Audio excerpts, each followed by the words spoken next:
Today, we are undertaking a mission that it really cuts against the grain of most motivational talk. It really does. If you're pursuing anything ambitious, Yeah. a new career, maybe a physical goal, a creative project, you're probably looking for that one thing. The silver bullet. The silver bullet, the moment of blinding inspiration, or, that perfect 27-step blueprint for success. Right, the secret formula. But what if we told you that the true engine of extraordinary achievement is something that feels, well, entirely underwhelming? Something aggressively ordinary. Yeah, repeatable and, let's be honest, kind of boring. That is exactly the paradox we are here to explore today. We've gathered this fascinating stack of sources spanning everyone from, Grammy-winning cellists to world-class marathoners and billion-dollar engineers. And the consensus is just overwhelming. The people who build these extraordinary lives and produce this incredible work, they're the ones who master the art of the daily simple repetition. Our entire mission for this deep dive is summarized, I think, perfectly by a quote from James Clear. Oh, this is a great one. He says, "You do not rise to the level of your goals. You fall to the level of your systems." And that quote, it just shifts the entire focus, doesn't it? It takes it away from the aspirational, the mountain peak, and puts it on the mechanism of the ascent. We don't need magic. We need reliable machinery. So that's what we're doing. We're deep diving into the specific principles, the anecdotes, and the practical tools that allow this simple consistency to quietly, relentlessly compound into massive success. Let's get straight into it, because the genesis of this whole idea, it really hinges on a story that perfectly illustrates how we overcomplicate things. Okay, so we're traveling back to the early 1990s. Imagine a dusty, sort of sticky-floored comedy club, the kind of place where, dreams go to die on a Tuesday night. I can picture it perfectly. Our protagonist is a young comedian named Brad Isaac. By day, he's a software developer. By night, he is just grinding away at open mics, and he is perpetually, absolutely struggling. And he's running into that classic creative wall, right? It's like high motivation, but there's zero structure. Exactly. He wants to be a great comic, but his work is just sporadic. He writes when he feels inspired. Which is almost never. And his attempts, they just end the same way. Flat jokes and that just agonizingly quiet drive home where you're just wondering, should I just throw in the towel? Oh, I can feel that. But this one night is different. The legendary Jerry Seinfeld is on the bill, preparing for a major appearance. Wow. This is like a struggling actor getting 5 minutes alone with Al Pacino. Isaac knows this is his one shot. His heart must be absolutely hammering. Oh, yeah. So he waits nervously after the show, and he manages to corner Seinfeld backstage. And he just blurts out the question every young creator asks, right? Do you have any tips for a young comic who wants to be great? He's expecting, I don't know, some complex structural advice on joke architecture, maybe a philosophical insight. Something profound. Right. But Seinfeld doesn't talk about talent or originality or inspiration at all. No. He gives him something far more concrete, and I think far more powerful. He says the way to become a better comic is to write better jokes. Simple enough. And the only reliable way to write better jokes is to simply write every single day. That's the non-negotiable input. Here's the genius part. This is the element that turned the advice from just, abstract motivation into a functioning system. Okay. Seinfeld tells Isaac to get a huge wall calendar, the kind where you can see the entire year spread out. The whole year. Hang it somewhere really visible and keep a fat red marker nearby. And what do you do with that marker? Every single day that you sit down and you write, and this is the key, no matter the quality, no matter the length, you mark a big, undeniable red X over that date. Wow. And Seinfeld's instruction is just famous for its simplicity. After a few days, you'll have a chain. You'll like seeing that chain. Your only job is to not break the chain. Your only job is to not break the chain. It's so simple. It requires zero talent. So obedient. Just obedience. So Isaac goes home and he starts. That first X, it probably feels like this lonely little pinprick on a giant calendar. Right. But then the second X connects to it. The third one solidifies the line. And this brings us to what Isaac later described as the hinge moment. Okay, this is the critical part. A few weeks in, he comes home from his day job programming, and he is just absolutely mentally drained. The couch is calling his name. We have all been there. Oh, yeah. He feels zero inspiration, and every excuse is just screaming in his mind, "I'll write double tomorrow. I'm too tired to be funny." He is about to quit. He's ready to break the chain. But then, His eyes land on the calendar. And that visual chain of red X's is just climbing diagonally across the wall, Yeah. and it suddenly doesn't look like ink anymore. It looks like evidence. Evidence of effort. Evidence of commitment, evidence of all the days he chose to sit down and do the work. And if he skips tonight, that visual chain just snaps. But if he writes even 3 throwaway lines, The chain survives. The whole commitment shifts from I have to produce quality to I have to preserve the physical thing. that is the power of it. Yeah. You're externalizing this invisible work. He later applied this to coding, to his health. It was never really about comedy. It was about connecting that daily effort to a concrete visual cue that just removes the whole internal negotiation. Right. So let's unpack that. Let's get into the deep psychological levers this simple red X is actually pulling. The visual streak seems almost like childishly simple, It does. but it's a powerhouse of motivational psychology. It truly is. The calendar fundamentally flips the script. Instead of obsessing over these, nebulous results like I want to finish a book or I want to run a marathon, Yeah, these huge goals. you shift your obsession to the smallest consistent action. Right today, mark the X. And the chain works because it addresses, I think, 3 key psychological weaknesses that we all face. Okay, what's the first one? First, it makes your progress visible. This is so essential because effort is, by its nature, invisible. It feels unrewarded in the short term. Totally. You can work hard on a manuscript for a month and still have a terrible draft, and that's so demotivating. But the streak, it externalizes that work. It turns it into something real. It turns invisible effort into a physical reality you can actually see, which triggers the brain's reward system. You get that little shot of dopamine for preserving the chain. So that visible success is what carries you through the low energy days. Exactly. So when you're exhausted, you don't need to feel motivated. You just need to be driven by the fear of losing the visual evidence of your past commitment. Okay, that makes sense. And that leads right into the second function. It shifts your identity. How so? Well, the longer that chain goes, the harder it is for your self-doubt to operate. You stop seeing yourself as someone who wants to write or someone who tries to train. You become the person who does it. You become the kind of person who shows up every single day and writes. That X is a daily, visible vote for this new identity. Identity isn't found in the goal. It's forged in the repeated action that confirms who you are. Wow. Okay, so it's visible progress, it's shifting identity. What's the third one? And the third, which is maybe the most powerful for overcoming procrastination, is that it shrinks the decision. Shrinks the decision. What does that mean? When you are tired, your prefrontal cortex, the part of your brain that makes complicated long-term decisions, it basically shuts down. You don't have the energy to decide if you're on track for your dreams. Right, that's way too big of a question to ask at 10 p.m. Way too big. The streak simplifies the entire debate down to one tiny binary question. Does today get an X, yes or no? That's it.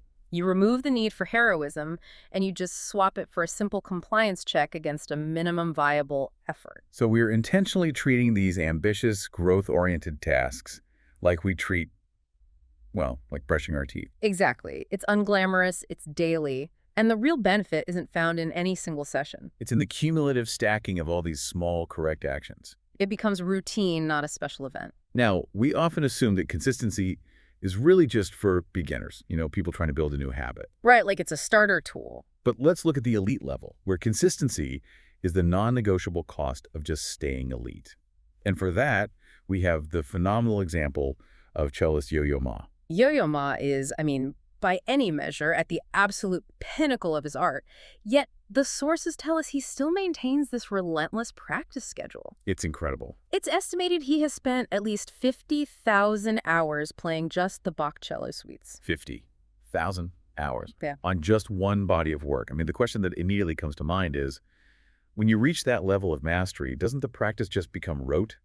Where's the innovation if you're just maintaining? That is the challenge. For an intellectual pursuit, maybe, repetition can sometimes feel like stasis.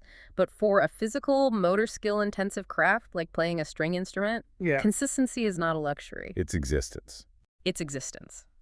Yo-Yo Ma has noted that if string players, or really any highly physical craftsperson, if they don't play for even a few days, they feel a significant degradation of their skill. They feel like they're starting from ground zero again. So it's not about getting better, it's about not getting worse. In a way, yes. Skipping means a physical degradation of the muscle memory in the hands, the bowing arm, even the ear's acute sensitivity. The consistency, practicing 3 to 6 hours daily at various points in his career, that's how he preserves access to the skill he already earned, He practices not to find the sound. but to ensure the sound doesn't vanish. So the daily action of sitting down, tuning the cello, playing the same Bach suite, that's ordinary, maybe even boring. Right. But what's compounding isn't just the hours, it's this exquisite sensitivity. Exactly. When you repeat something 50,000 times, you stop focusing on if you can play the notes and you start focusing on how you can play them. You compound your sensitivity to tone color, to the nuance of phrasing, to micro adjustments and bowing pressure. You find these tiny incremental improvements in a piece you already know intimately. The consistency protects the foundation so that genius can operate on those high-level details. Okay, so we want that compounding power. We need to translate this red X principle into our chaotic modern lives. What are the concrete, non-negotiable rules for building a sustainable chain? The foundation of all successful streaks is what's called the minimum bar. The minimum bar. You have to pick one behavior and define one minimal effort. And this is critical. You have to make it embarrassingly small to start. Embarrassingly small. If your goal is to write a novel, your minimum bar is not 1,000 words a day. It might be 200 words. It might be 10 minutes of journaling about the plot. It has to be so low that you could do it even if you had a terrible migraine, a sick kid, or only 10 minutes free before your head hits the pillow. Exactly. It's about protecting the streak, not achieving maximum output on any given day. If it feels heroic on day 1, it's too big to sustain on day 30 when life inevitably intervenes. The bar protects you from that emotional argument against starting. The next rule is tracking. You need a visible calendar. Physical is often better because the act of drawing the X is a satisfying little micro-ritual, and you mark it instantly. Critically, you're tracking inputs, not outcomes. Yes. You track, did I show up and do the minimum? Not, was it brilliant? Both brilliant days and frustrating wasted days get the exact same X. That teaches the brain that consistency, not talent, is the variable you actually control. Right. But the reality is, life always interrupts. A big business trip, stomach bug, a family crisis. That seemingly perfect chain is going to break. It will. So how do we build guardrails for that inevitable failure? That is where the most important guardrail of all comes in. The never miss twice rule. Never miss twice. You will break the chain sometimes. That's just being human. But you make a new rule. 2 misses in a row are forbidden. So if you miss Monday? Tuesday is non-negotiable. The streak gets redefined. It's no longer I never miss a day. The streak becomes I always recover immediately after a miss. That shifts the psychological goal from this impossible, brittle perfection Right. to resilient, consistent recovery, which is far more realistic for long-term growth. Now, we do have to address the counterpoint, the dark side of the streak. Rigidity fails. You can become so obsessed with protecting the chain that it becomes the master, not the servant. You start ignoring your health or your relationships. So what's the signal that we've crossed that line, that the chain is now doing harm instead of serving us? I think it's when you start sacrificing sleep, or when you're rushing through essential tasks like time with your family, just to squeeze in your minimum bar to avoid breaking the chain. The tool has become a tyrant. Exactly. And if you have chronic health issues, caregiving duties, or highly unpredictable shift work, a literal 7-day chain can just add guilt. So what's the adaptation? Build rest directly into the consistency. You can adopt a 5 days out of 7 chain or a workday only chain. You're still training consistency, you're still making progress visible, but you're honoring the need for recovery. And what about a genuine crisis? The kind of life event where the idea of writing 200 words just feels absurd. That's the time for a conscious pause. You don't just silently quit. You tell yourself, the chain is paused until this crisis passes, and that is okay. You literally write pause on the calendar. You do. And when the crisis abates, not when you feel motivated, but when you have just baseline stability again, you restart, gently. With a fresh minimum bar and a new calendar, the chain must always remain a tool to help you move forward, not a mechanism for self-punishment. Okay, so if the chain is the macro system for tracking our effort, the non-negotiable block is the micro commitment to the time. It's the sacred window where the work actually happens. Exactly. And for deep resilience, we have to look at Stephen King. The master of the routine. King's life was defined by the desk. His routine in Bangor, Maine was just monastic long before his career exploded. Sit down, aim for 10 pages a day, about 2,000 words, including weekends. It was a machine. That schedule allowed him to reliably deliver a draft every 3 months. For King, writing wasn't just an activity, it was his identity. Right. He said if he didn't write, the characters would stale off. The story would feel foreign when he came back to it. He built this automatic daily block into his physical and mental structure. It was as automatic as breathing. But then came the crisis. June 19th, 1999. He was struck by a van while he was out for a walk. The injuries were just horrific. A collapsed lung, multiple fractures, a shattered hip. And months of intense, just debilitating pain. The physical trauma was obviously overwhelming, but the psychological blow to his identity must have been equally profound. It was. He admitted he felt totally unable to write, as if that automatic reflex had just been burned out of him. The simple act of sitting at the desk, let alone focusing, felt impossible because of the sheer level of chronic pain. It's hard to imagine something that automatic suddenly just vanishing, especially when your primary tool, your own body, is broken. And this is where the underlying power of the habit revealed itself.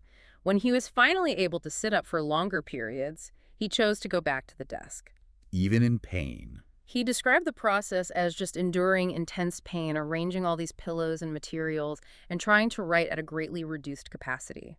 His output was cut in half, maybe to 1,000 words a day, but crucially, he was consistently showing up for the block. He honored the time even if the output was less. Exactly, despite the physical agony. And the result, On Writing, was published just 1 year after the accident in 2000.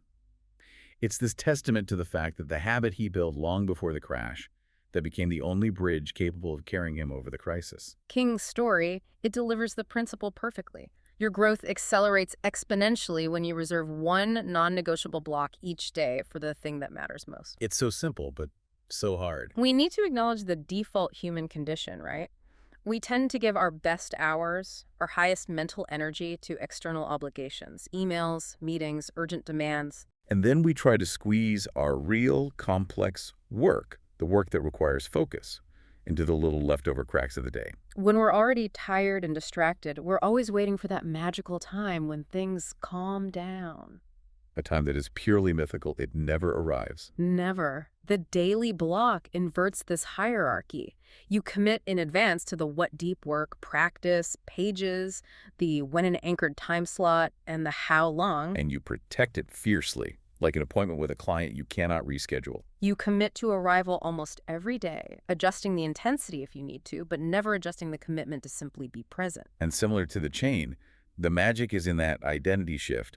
Once you honor that block repeatedly, you stop debating with yourself. Right. You just become the person who sits down and does their pages or their practice or their code, regardless of the emotional weather outside. One daily block, repeated faithfully, just quietly stacks into a life of compounded productivity that is vastly different from the one built around waiting for motivation or energy. Okay, so let's apply this protected block principle outside of the sedentary world of literature. Let's move thousands of kilometers away to marathon runner Eliud Kipchoge. Arguably the greatest marathoner in history. Kipchoge's life is the non-negotiable block translated into physical endurance.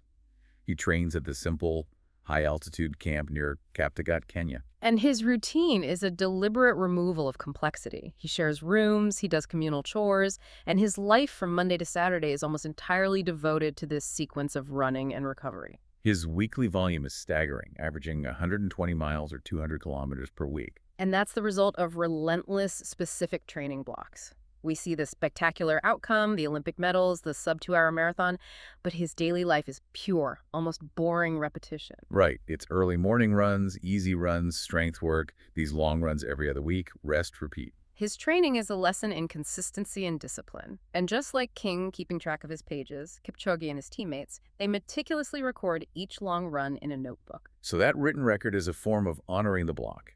Absolutely. It's the same pattern as King, just translated into physical labor instead of creative output.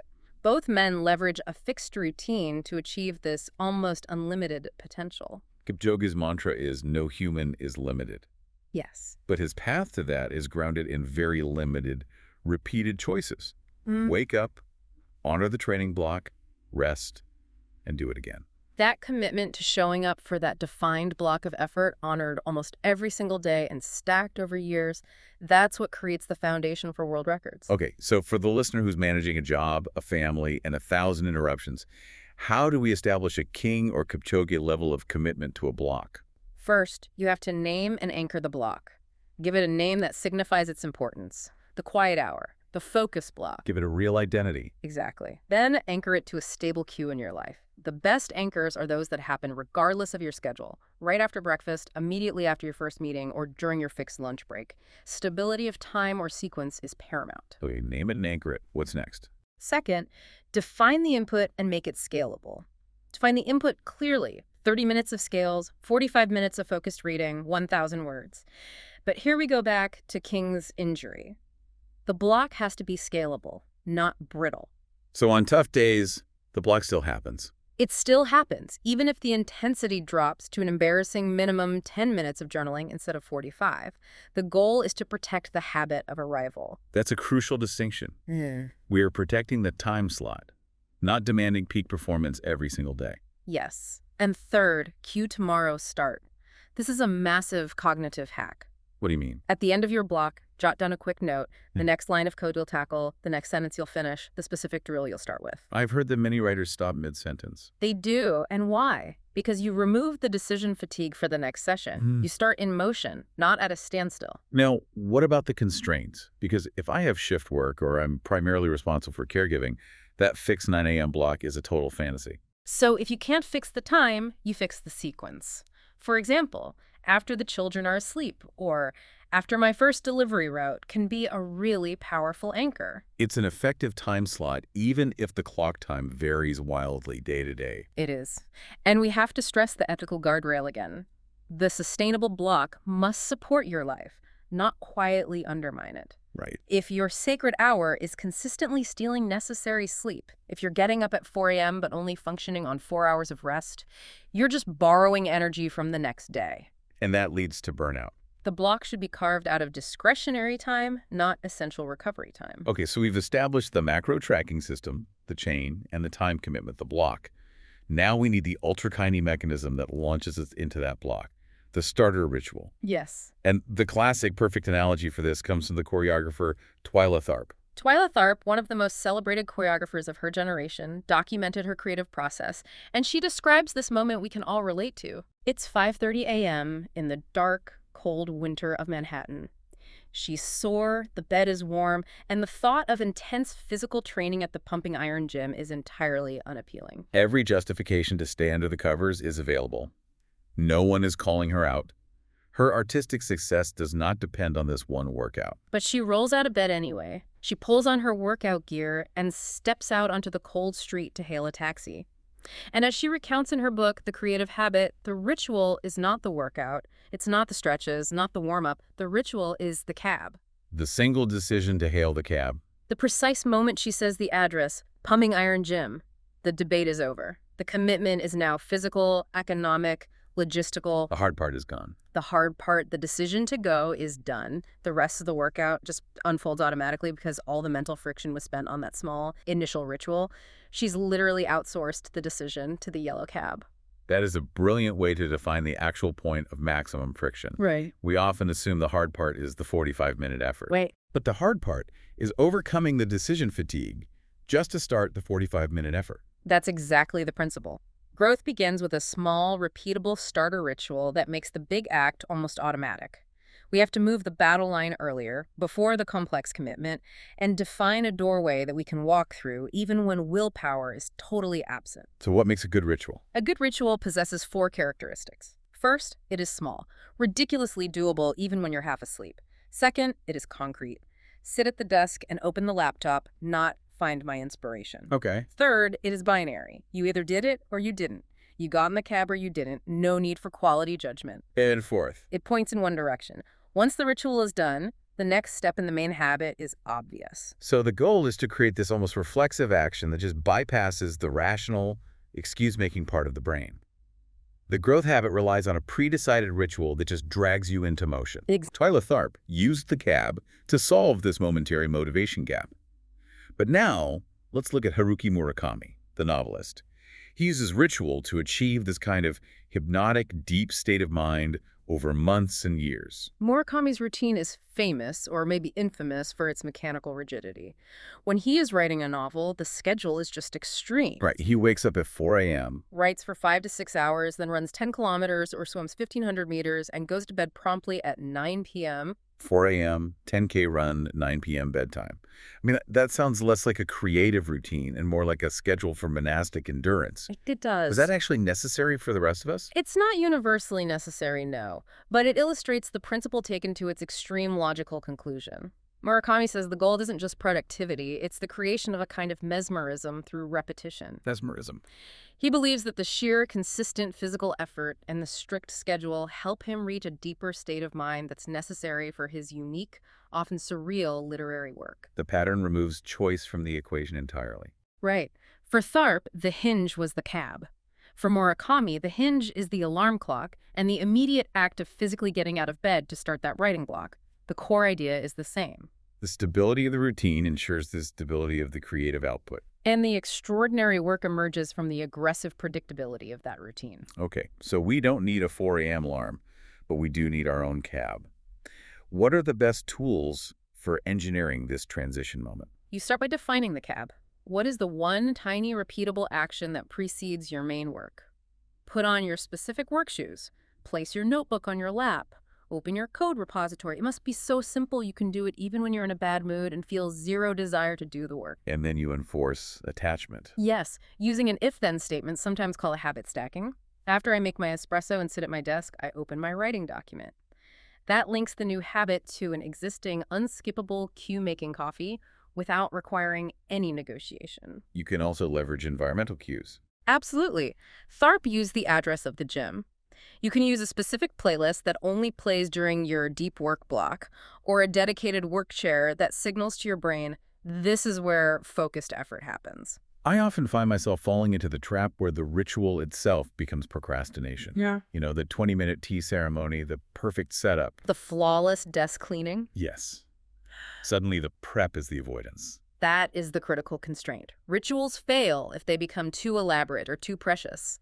If you must have one specific artisanal pen or only work when the light hits the window at the perfect angle. Your growth is dependent on external circumstances you can't control. Precisely. So our recommendation is keep the ritual portable. Put on noise-canceling headphones. Open the Notes app on my phone. Write the date in my journal. Something that can happen anywhere. And the rule is simple. The ritual must take you toward the work. Not delay it. It is an on-ramp, not a parking lot.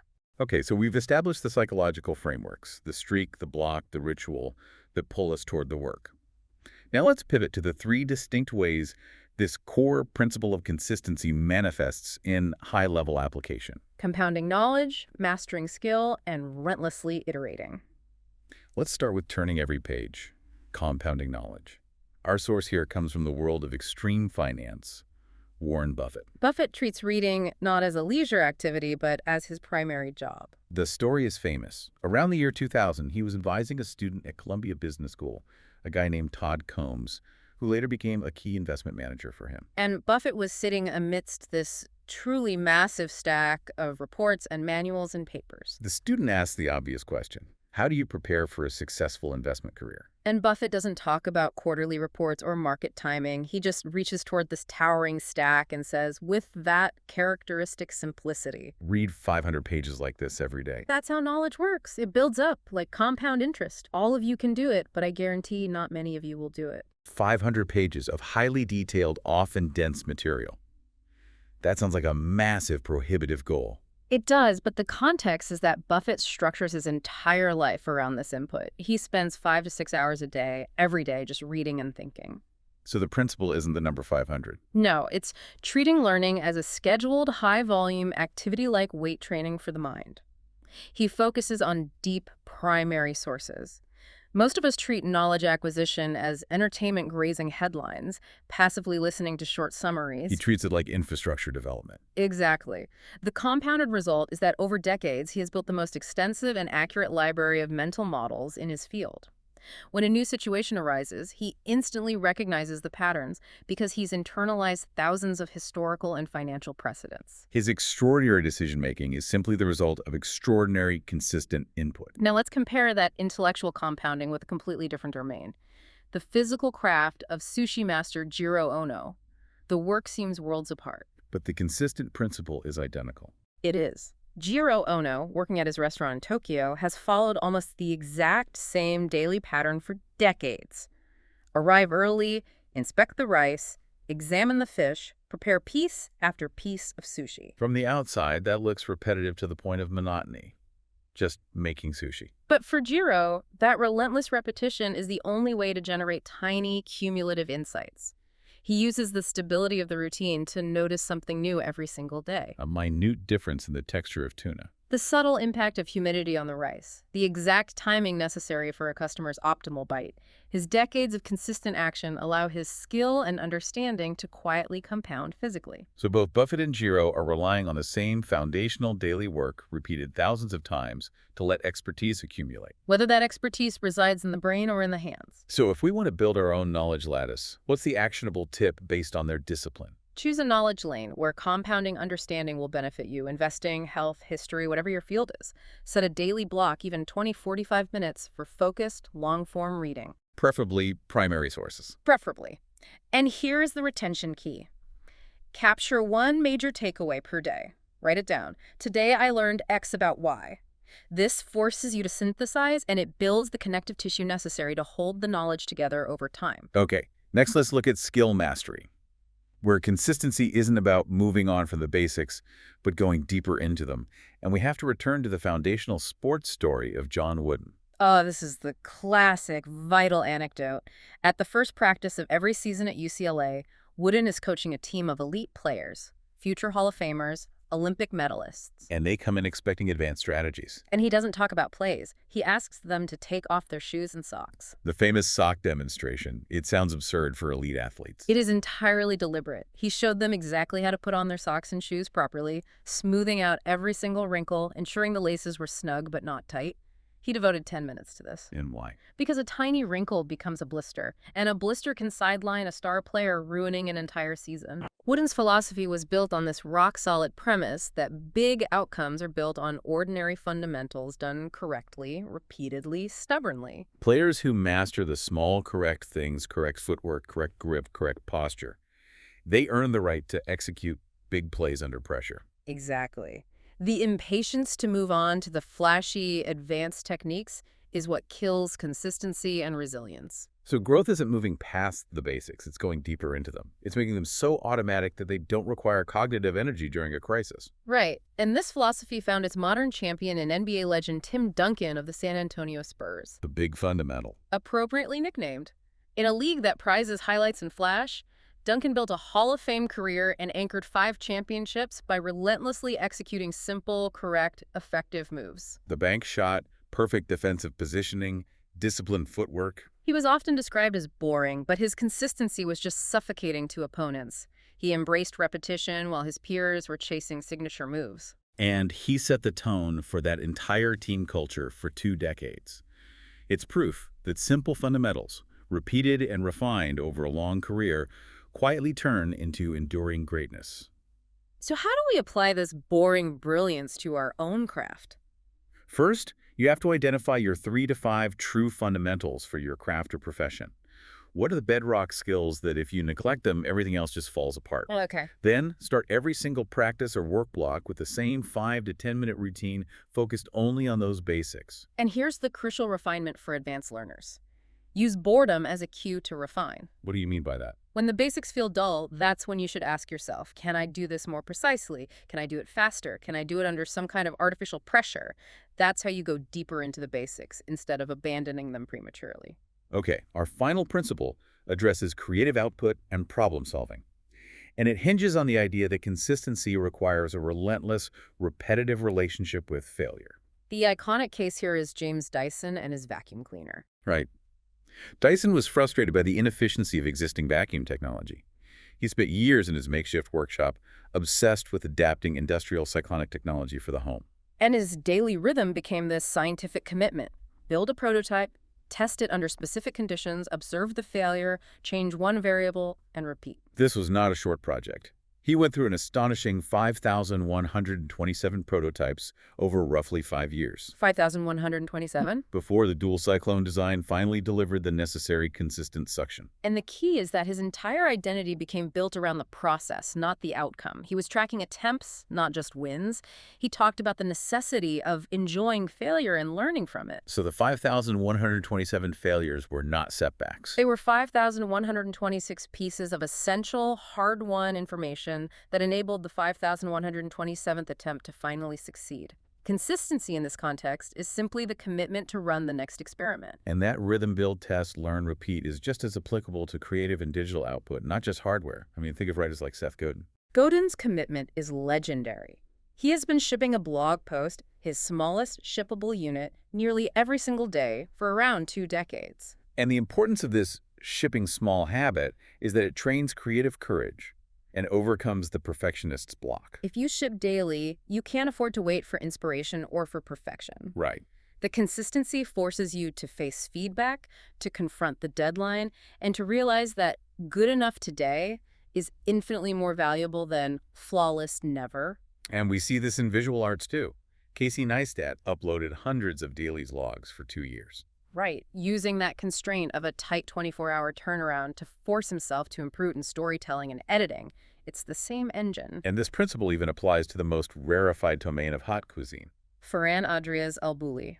It famously closed for 6 months a year, so his team could dedicate themselves to running endless specific experiments in a dedicated test kitchen. Harvesting only the most successful prototypes for the new season's menu. They consistently experimented, knowing most attempts would fail, all to ensure innovation. So, the final actionable tip for shipping small.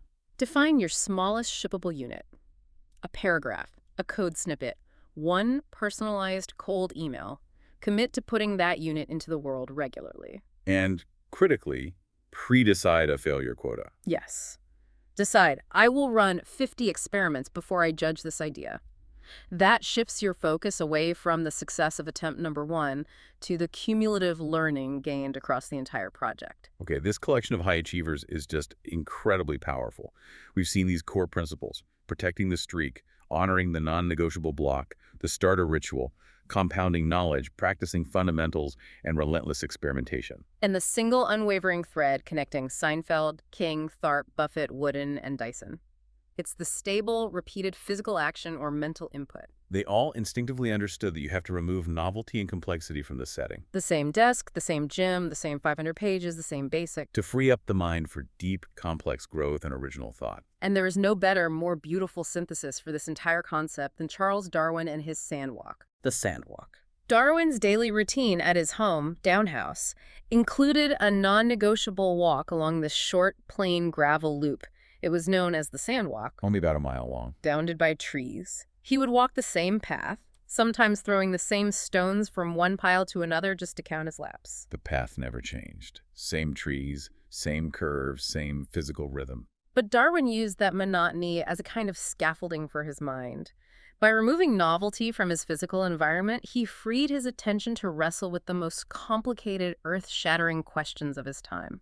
The origins of species, the small, nagging details of geology and biology that didn't fit existing theories. The consistent, daily, boring, physical rhythm step, crunch, breathe, allowed his thinking to evolve the theory of natural selection over years of quiet contemplation on that same stretch of path. He didn't need a new view. He needed a reliable ritual. Exactly. So what does this extraordinary power of the ordinary mean for us today, running our own projects and managing our chaotic, demanding lives? It means you don't need a grand, overwhelming, complex strategy today. You don't need to chase the next big inspiration. You just need to find and commit to the tiny, repeatable action. Greatness doesn't demand huge, sporadic bursts of motivation. It demands resilient, boring consistency. So our final call to action for you is simple, it's practical, and it begins tomorrow morning. Review your day. Find one thing, a minimum viable action that you can commit to doing every single day, no matter how small or boring it feels.